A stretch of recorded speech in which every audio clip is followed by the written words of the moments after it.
ನಮಸ್ತೆ ಸ್ನೇಹಿತರೆ, ಶಕ್ತಿ ಚಾನೆಲ್ಗೆ ಸ್ವಾಗತ. ಹೇಗಿದ್ದೀರಾ ನೀವೆಲ್ಲರೂ ಚೆನ್ನಾಗಿದ್ದೀರಾ ಅಂತ ನಾನು ಭಾವಿಸ್ತೀನಿ. ಇವತ್ತು ನಾನು ಮಾಡಿ ತೋರಿಸಿರೋ ರೆಸಿಪಿ ಅಕ್ಕಿ ರೊಟ್ಟಿ ಮಾವಿನ ಹಣ್ಣಿನ ಸೀಕರಣೆ ಮಾಡೋದನ್ನ ತೋರಿಸ್ತೀನಿ. ತುಂಬಾ ರುಚಿಯಾಗಿರುತ್ತೆ. ಇದು ಬೆಳಗಿನ ತಿಂಡಿಗಾದರೂ ಮಾಡ್ಕೋಬೋದು, ಇಲ್ಲ ಸಾಯಂಕಾಲ ಮಧ್ಯಾಹ್ನ ಯಾವಾಗ ಬೇಕಾದರೂ ಕೂಡ ಮಾಡ್ಕೋಬೋದು. ಲಂಚ್ ಬಾಕ್ಸ್ ಕೂಡ ಕಳಿಸ್ಬೋದು. ಇವಾಗ ಹೇಗೆ ಮಾಡೋದು ಅಂತ ನಾನು ತೋರಿಸ್ಕೊಡ್ತೀನಿ. ಈ ಹೊಸ್ದಾಗಿ ಯಾರು ನನ್ನ ಚಾನಲ್ನ ನೋಡ್ತಿದ್ದೀರಾ ಪ್ಲೀಸ್ ಸಬ್ಸ್ಕ್ರೈಬ್ ಮಾಡ್ಕೊಂಡು ನೋಡಿರಿ, ಮತ್ತು ಬೇರೆಯವರು ಕೂಡ ಶೇರ್ ಮಾಡಿ. ಇವಾಗ ನಾನು ಸ್ವಲ್ಪ ಬಿಸಿ ಹಾಲನ್ನ ತೊಗೊಂಡು ಅದಕ್ಕೆ ಸಕ್ಕರೆ ಹಾಕಿ ಸಕ್ಕರೆನ ಕರಗಿಸ್ಬೇಕು. ಹಾಲಿನಲ್ಲಿ ಸಕ್ಕರೆನ ಕರಗಿಸೋಕೆ ಇಟ್ಟಿದ್ದೀನಿ. ಇವಾಗ ರಸಪುರಿ ಮಾವಿನ ಹಣ್ಣು ತೊಗೊಂಡ್ರೆ ತುಂಬ ಚೆನ್ನಾಗಿರುತ್ತೆ. ಇದಕ್ಕೆ ತುಂಬಾ ರುಚಿ ಕೊಡುತ್ತೆ. ನಾನು ರಸಪುರಿ ಮಾವಿನ ಹಣ್ಣನ್ನ 2 ತೊಗೊಂಡಿದ್ದೀನಿ. 2 ಮಾವಿನ ಹಣ್ಣನ್ನ ತೊಗೊಂಡು ಅದರ ಮೇಲ್ಗಡೆ ಸಿಪ್ಪೆನ ತೆಗಿತೀನಿ. ನೀವು ನೋಡ್ತಾ ಇದ್ದೀರಲ್ಲ, ಈ ಥರ 2 ಮಾವಿನ ಹಣ್ಣು ಸಿಪ್ಪೆ ಕೂಡ ತೆಗೆದಿಟ್ಟಿದ್ದೀನಿ. ಇವಾಗ ಸಿಪ್ಪೆ ತೆಗೆದ ಮೇಲೆ ಇದನ್ನು ಚಿಕ್ಕದಾಗಿ ಕಟ್ ಮಾಡಬೇಕು.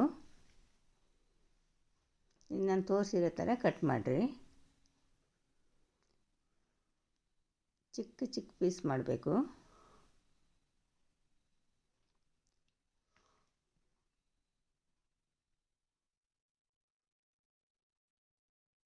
ನೋಡಿ, ಈ ಥರ ಚಿಕ್ಕ ಪೀಸ್ ಮಾಡಬೇಕು. ಈ ಚಿಕ್ಕ ಪೀಸ್ ಮಾಡಿದ ಮಾವಿನ ಹಣ್ಣನ್ನು ನಾವು ಹಾಲು ಸಕ್ಕರೆ ಕರಗಕ್ಕಿಟ್ಟಿದ್ವಲ್ಲ ಅದಕ್ಕೆ ಹಾಕಬೇಕು.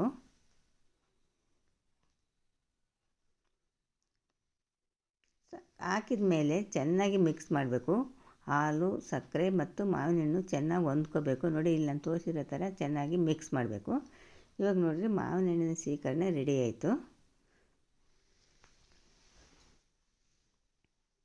ಇವಾಗ ಅಕ್ಕಿ ರೊಟ್ಟಿ ಮಾಡೋದನ್ನ ನಾನು ತೋರಿಸಿದ್ದೀನಿ ನನ್ನ ಚಾನಲಲ್ಲಿ.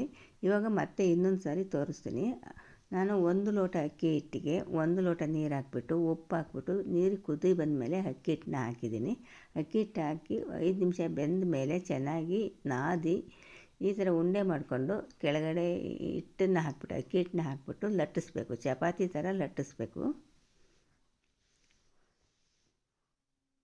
ಎಷ್ಟು ತೆಳ್ಳಗೆ ಬೇಕಾದರೂ ಕೂಡ ಲಟ್ಟಿಸ್ಬೋದು. ಈ ಥರ ಹಿಟ್ಟನ್ನು ಬೇಯಿಸಿಬಿಟ್ಟು ನಾವು ಮಾಡೋದ್ರಿಂದ ಎಷ್ಟು ತೆಳ್ಳಗೆ ಬೇಕಾದರೂ ಕೂಡ ಅಕ್ಕಿ ರೊಟ್ಟಿನ ಮಾಡ್ಬೋದು. ಈಗ ನಾನು ತೋರಿಸ್ತಾ ಇದ್ದೀನಲ್ಲ, ನೀವು ನೋಡ್ತಾ ಇದ್ದೀರಲ್ವ, ಈ ಥರ ಮಾಡಿರಿ. ತುಂಬ ಚೆನ್ನಾಗಿರುತ್ತೆ. ಮಾವಿನ ಹಣ್ಣಿನ ಜೊತೆ ತುಂಬಾ ರುಚಿಯಾಗಿರುತ್ತೆ ಸೀಕರಣೆ ಜೊತೆ. ಈಗ ಕಾದ ಹೆಂಚಿನ ಮೇಲೆ ಹಾಕ್ತೀನಿ. ಕಾದ ಹೆಂಚಿನ ಮೇಲೆ ಹಾಕಿದ ಮೇಲೆ ಎರಡೂ ಕಡೆ ತಿರುಗಿಸಿ ಹಾಕಬೇಕು. ತಿರುಗಿಸಿ ಎರಡೂ ಕಡೆ ಕೆಂಪಾಗೋವರೆಗೂ ಬೇಯಿಸಬೇಕು.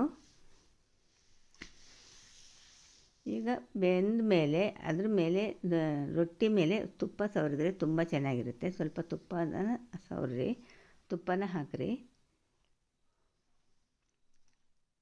ಬೇಗ ಕೂಡ ಮಾಡ್ಬೋದು. ನೀವು ಲಂಚ್ ಬಾಕ್ಸಿಗೆ ಮಧ್ಯಾಹ್ನ ಊಟಕ್ಕೆ ಕೂಡ ಕಳಿಸ್ಬೋದು. ತುಂಬಾ ಚೆನ್ನಾಗಿರುತ್ತೆ, ತುಂಬ ರುಚಿಯಾಗಿರುತ್ತೆ. ಮಾವಿನ ಹಣ್ಣಿನ ಸೀಕರಣೆ ಮತ್ತು ಕಾಯಿ ಚಟ್ನಿ ಜೊತೆ ತುಂಬಾ ರುಚಿಯಾಗಿರುತ್ತೆ.